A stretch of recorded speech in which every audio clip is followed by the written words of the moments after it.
Man of Maranatha, Detroit, Michigan, where everything depends upon a proper understanding of Genesis 3:15, where the Most High God said to the serpent, I will put enmity between you and the woman. Her seed's heel will bruise your seed's skull. I claim that everything is dependent upon a proper understanding of Genesis 3:15. Well, I came across a question, and I entertained the question.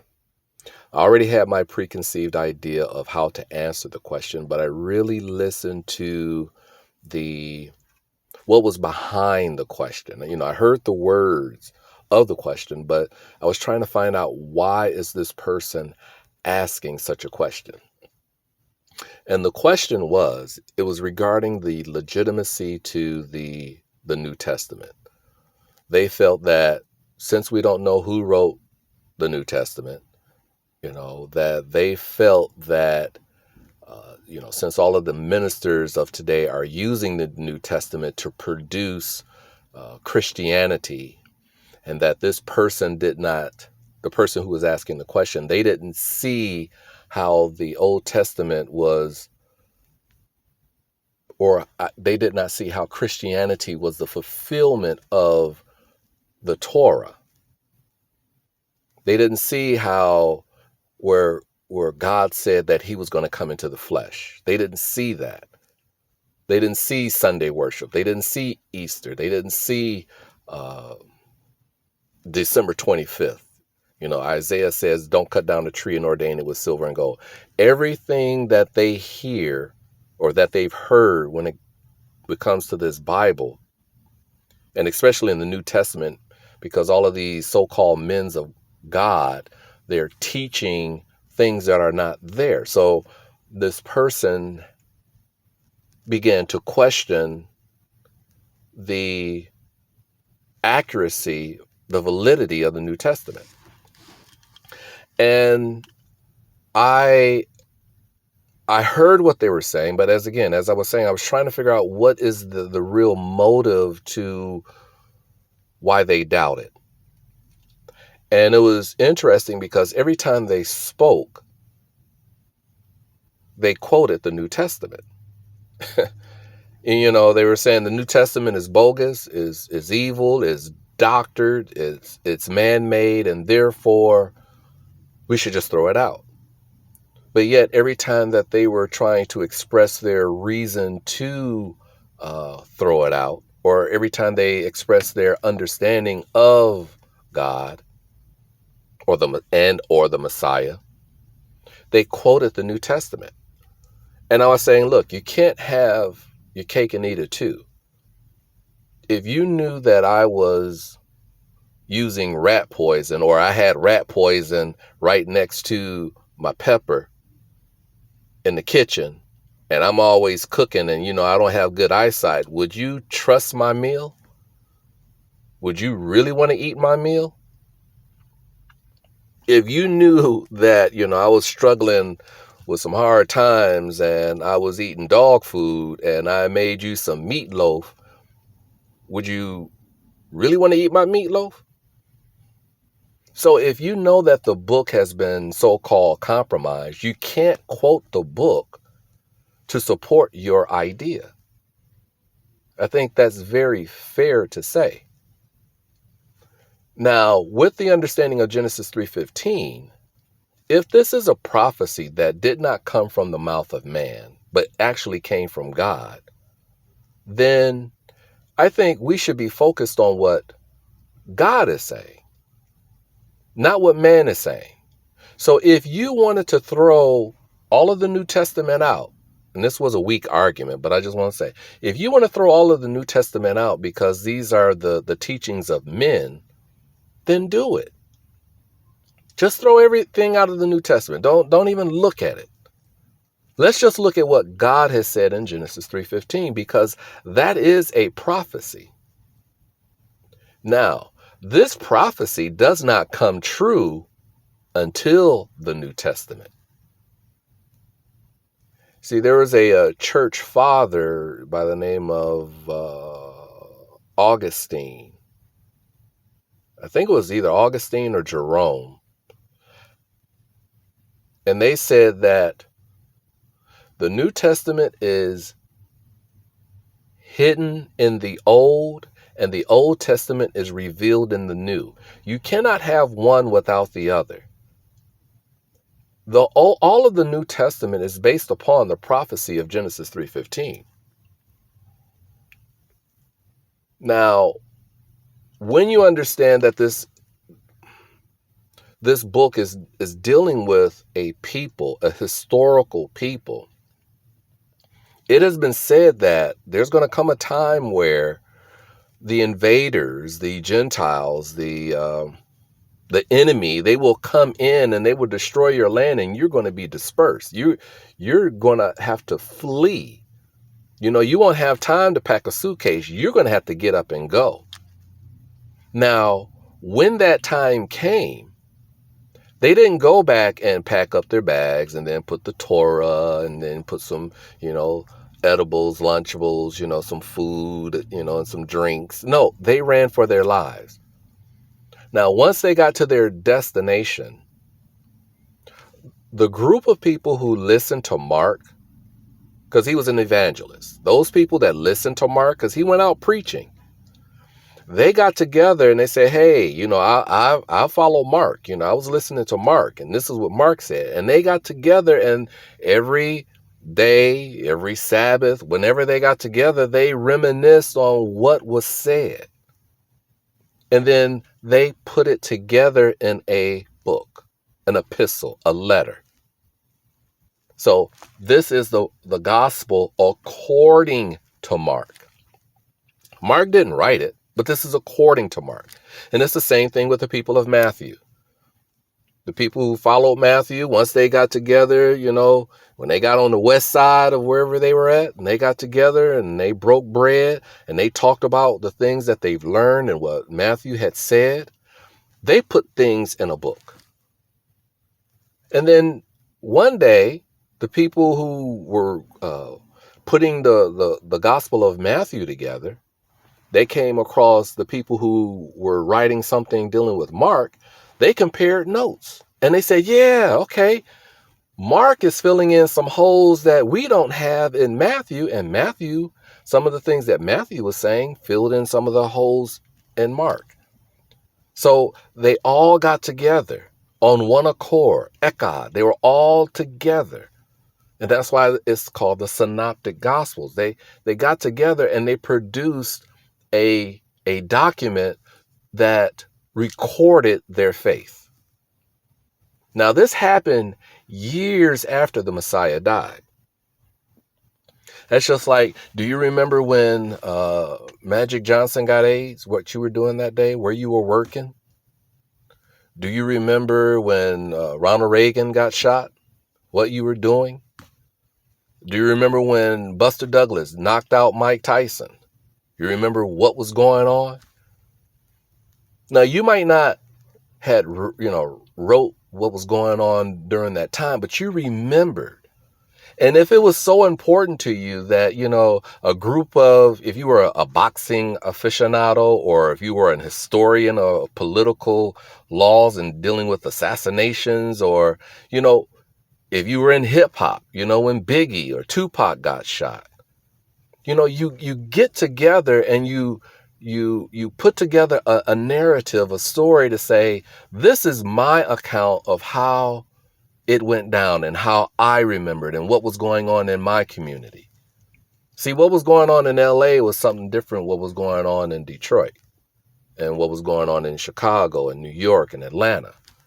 But when we got together and we compared our stories and we put it together, then that is when we ended up producing it, publishing it to the world. And this is somewhat of an account of what had happened. Whether it's dealing with Malcolm X being assassinated or Martin Luther King, JFK, whatever historical moment that had happened, we're not writing it down as it happened. But when we felt it was important enough to write it down, we got together and then we put it together and we put it in a form of a letter.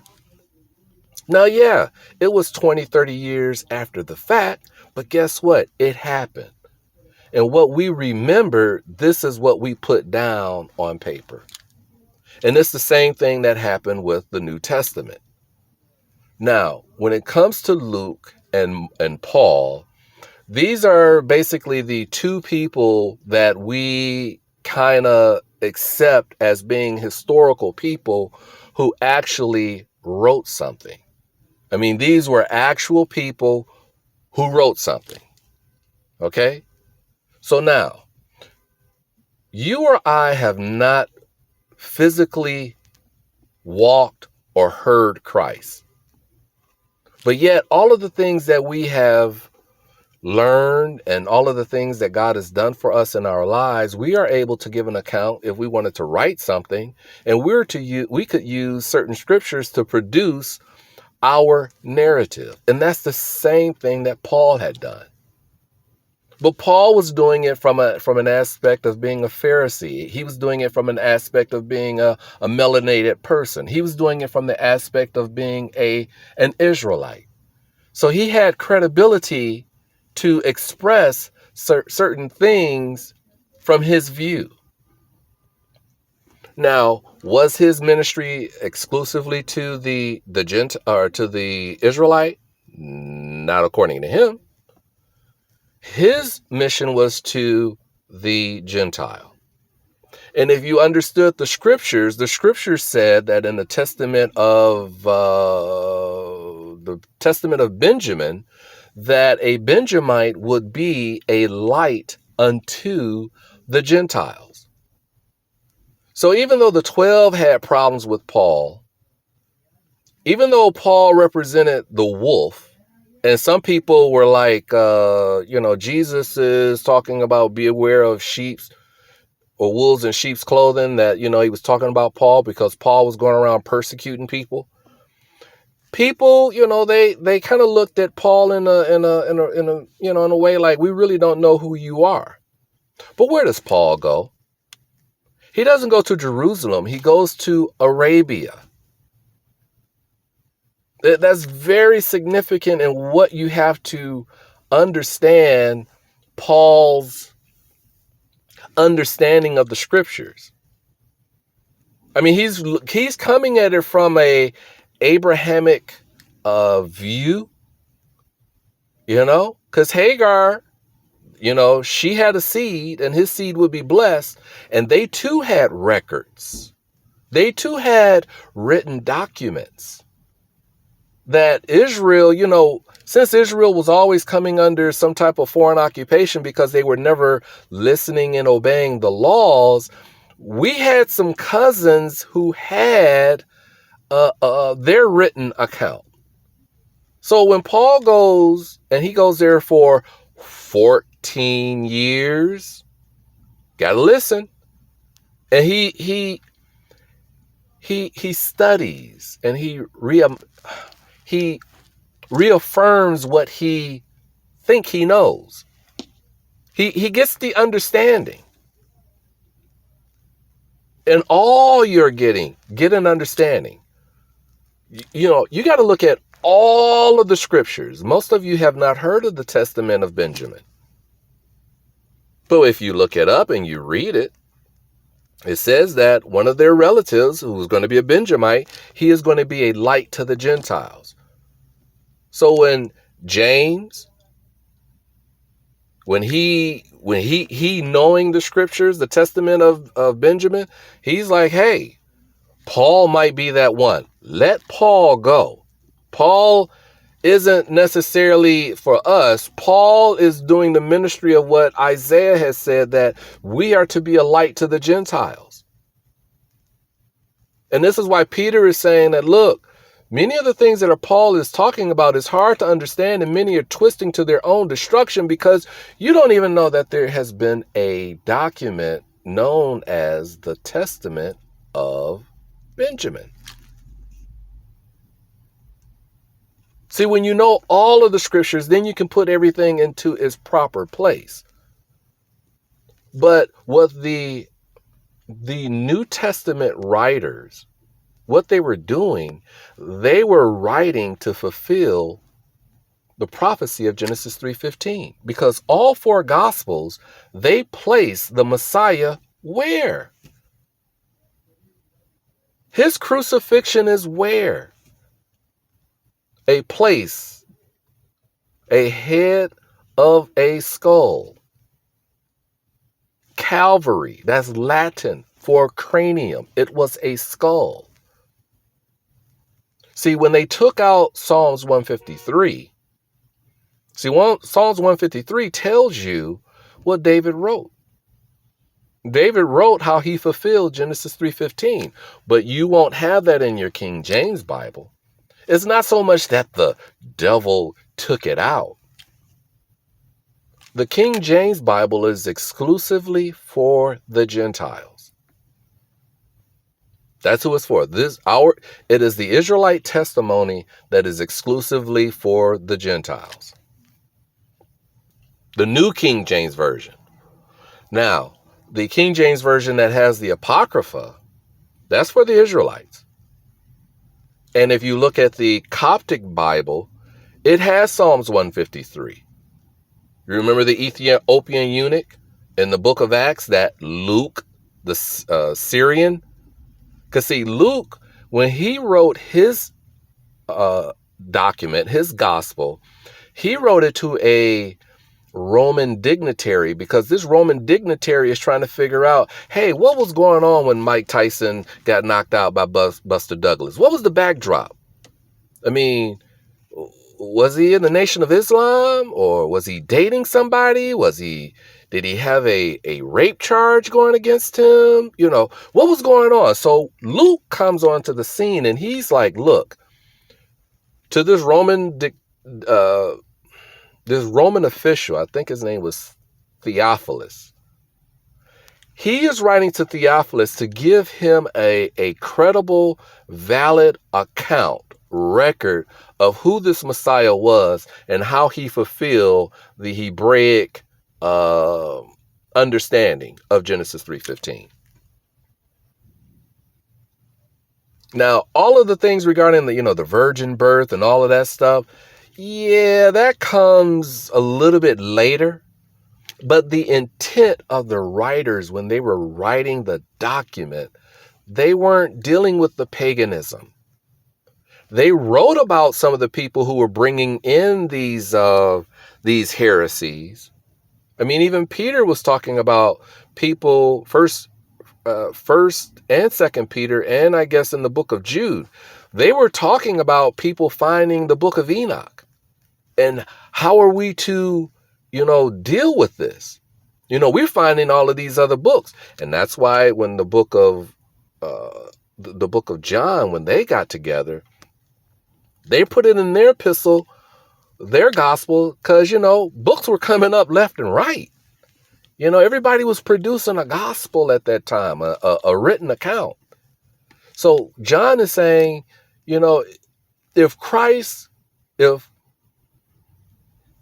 if you could have written all of the miracles of Christ, there would not have been enough books to have been written. There would not have been enough books to have recorded all of his miracles. And John is saying, look, you have to be guided by the Spirit, because the studying of books can make the flesh very weak. See, our faith is not in the book. We are the people of the book. The book is about us. But see, greater is he that is in you than he that is in the world, not in the book. If the book wasn't written, would God be a liar? If the book wasn't written, if we were living during the time, just say 30 years after Yeshua had died and there was no New Testament, was Matthew's account of all of the miracles that he had witnessed, was it true? How about John? How about Mark and Peter? If nobody wrote about Peter cutting that dude's ear off, did it not happen? I mean, faith comes by hearing, not by reading. Because when we read the book, it's hard for us to really get an understanding of really what's going on, because we end up coming up with our own interpretation.